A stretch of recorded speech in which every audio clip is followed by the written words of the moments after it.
Miarahaba dia fanatrotava aminareo indray. Ny ala izay malefaka no mandrafitra ny toetry ny andro eto Madagasikara amin'izao fotoana izao.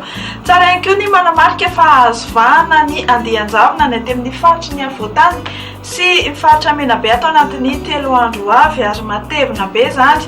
Ho anareo any amin'ny vakina karatrano ka noho izany dia mila mitandrina ny mpamily sy ny mpampiasa lalana any an-toerana fa anjavona ny fahitana. Ho amin'ny rapitso maraina ary ny mety toetry ny andro voatombatomana dia mafimafy ny fitsokan-drivotra ny aty amin'ny tendrony avaratry Madagasikara aty.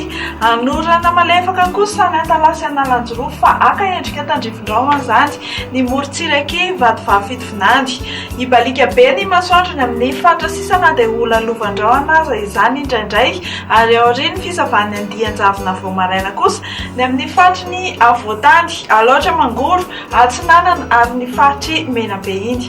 Ho amin'ny rapitso tolakandro dia mbola hitohy mafimafy hatrany ny fitsokan-drivotra ny aty amin'ny tendrony avaratry Madagasikara ary araka izao hitantsika amin'ny sary izao dia ibalika be ny masoandro ny amin'ny faritra sisa na dia ola lovandrahona aza izany indraindray.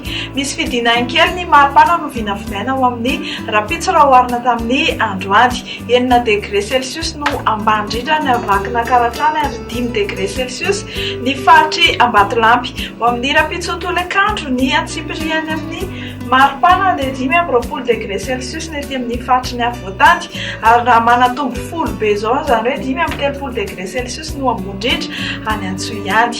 Ifandimby kosa ny rahona sy ny masoandro amin'ny rapitso faritry Milan, Nairobi, anorana malefaka ao Comore, aka endrika tandrivon-drahona izany any Seychelles ary mety arakotroko ao Bangkok sy Paris.